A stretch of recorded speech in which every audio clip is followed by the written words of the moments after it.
Hi, this is Brian Bieron with PlatformEconomyInsights.com, and today's briefing is providing another update on digital services taxes and France. Now, it's bigger than France because the issue of digital services taxes is something that's happening globally, but France is at the lead of this story, and there was news out of the recent G7 meeting. It was a heads of state meeting that was hosted by French President Macron and attended by, among others, President Donald Trump. One of the stories coming out of that meeting was an announcement by President Macron that an agreement had been reached between France and the United States related to the French digital services tax and the threatened trade tariffs that the United States, in particular President Trump, had threatened to impose on France if they go forward with their new tax. So let's quickly remind everyone what that tax is. Back in July, France enacted a 3% tax on the revenues. Now this is revenues, it's not profit. The revenues of a relatively small number of pretty big digital services companies. The tax was targeted on things like internet advertising and other services that are generally thought of as internet businesses.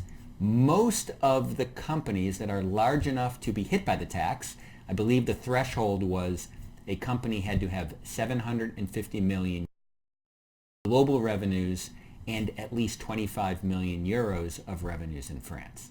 That was the idea behind the tax.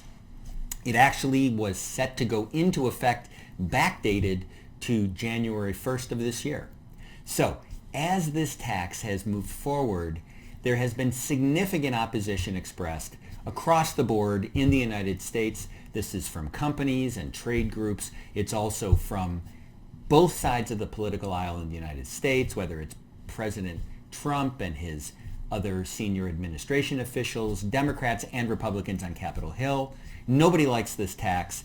They think it's discriminatory and unfair. Most of the companies that would be hit are American. And so there's also talk of a case being brought at the World Trade Organization. The deal that was announced by Macron, now it has not been confirmed by U.S. government sources, but the deal announced by Macron was actually quite creative. The idea is that France will collect this tax starting this year, but if there is a multilateral agreement on this kind of tax at the OECD, the Organization for Economic Cooperation and Development, then France will actually taxes if the OECD formula would have come up with a lower tax bill for a company than the French tax. Basically, the idea is, okay, we'll collect the tax, but if in fact there is an agreement, and the reason I think the French propose or are talking about this is that the response from the United States has generally been there should be an international multilateral formula, not country by country digital taxes. And secondly, they shouldn't be targeted just at a few kinds of internet platform companies, but instead they should be broadly international business taxes. The idea being that you will hear U.S. technology companies and political leaders say, you have pretty much every big company using digital services. Why would you create a new set of taxes just for a very narrow business model? In fact, it should cover everyone. So this is one reason why there are still meaningful hurdles to come up with a multilateral, agreed upon new international tax formula. It's complicated. You've got a lot of countries that would be involved, and more importantly, you have meaningful disagreements on the substance. But this was the announcement out of the G7, is that there's this deal that essentially says, we'll collect our tax now, but if the agreed upon multilateral deal that you say you want, United States, actually comes to pass, we'll rebate the difference. Now, one of the reasons I wanted to mention it today is that this entire issue does raise an important question about what are digital services taxes and what are the legal questions behind them.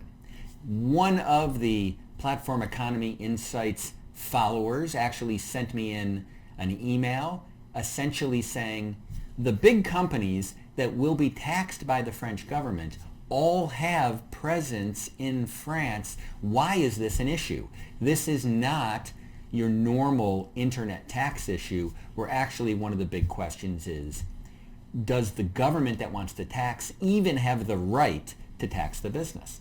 And that honestly offers a great segue to remind everyone that the internet and digital economic ways of doing business actually raise two different and important tax questions. One, in fact, is that question of jurisdiction.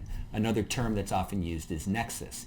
Basically, the question is, does a government have the right to tax a business when that business has no physical connection at all with the territory of the government that wants to tax?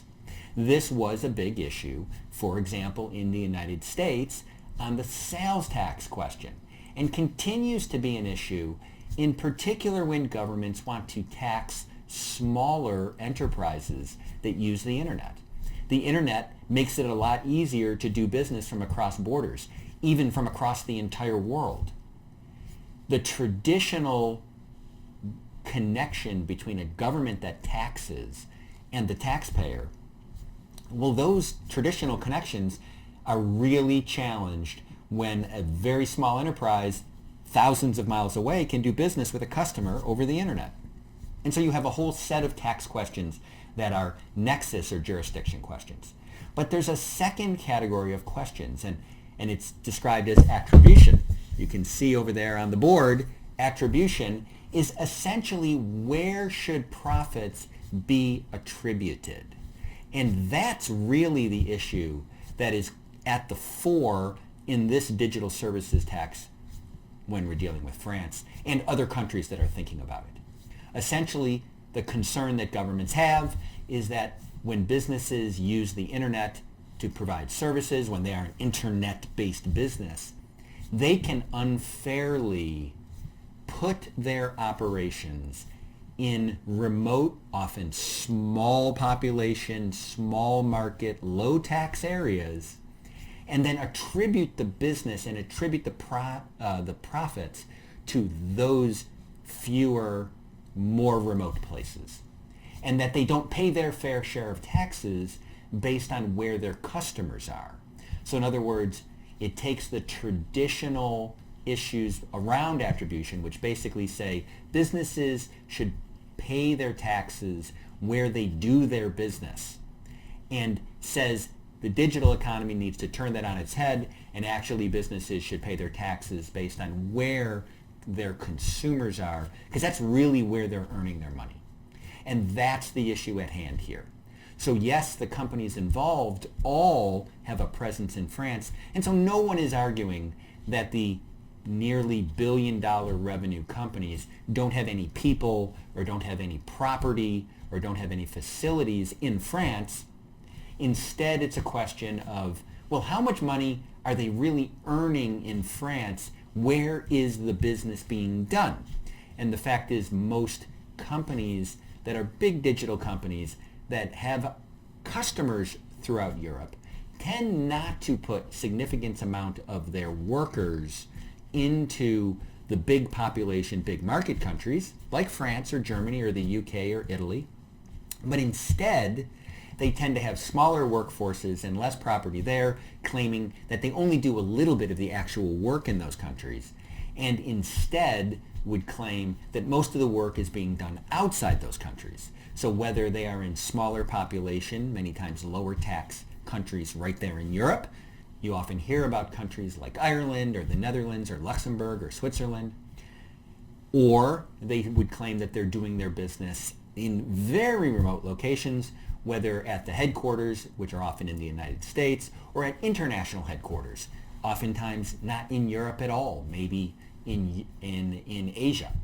So the issue here is whether attribution rules are going to be changed, And if they're going to be changed, are they going to be changed on a country-by-country basis, or are they going to be rewritten at a multilateral level through an organization like the OECD? And then, of course, once you work through that, are those new rules going to be applied to all businesses? Because honestly, all large international businesses tend to be benefiting from digitization by being able to, in fact, effectively do business remotely.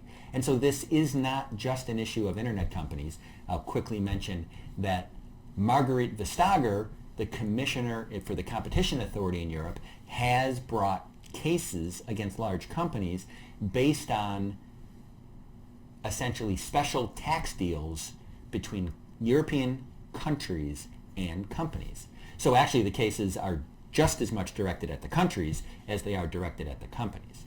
But just to quickly mention, the 4 large companies that have been the subject of these tax cases from the European Competition Authority have actually been Amazon, Apple, Fiat, the auto company, and also Starbucks.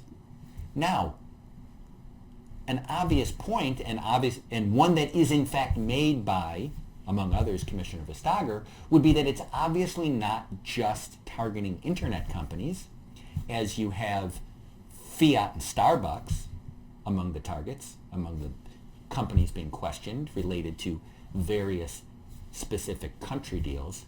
And you also have a European-based company, Fiat, as one of the targets as well. So the United States and its leaders, they in fact point out the fact that you have all kinds of different businesses benefiting from similar tax efforts as digital companies use, different tactics, different just aspects of their business. Businesses can be more remote because of the internet.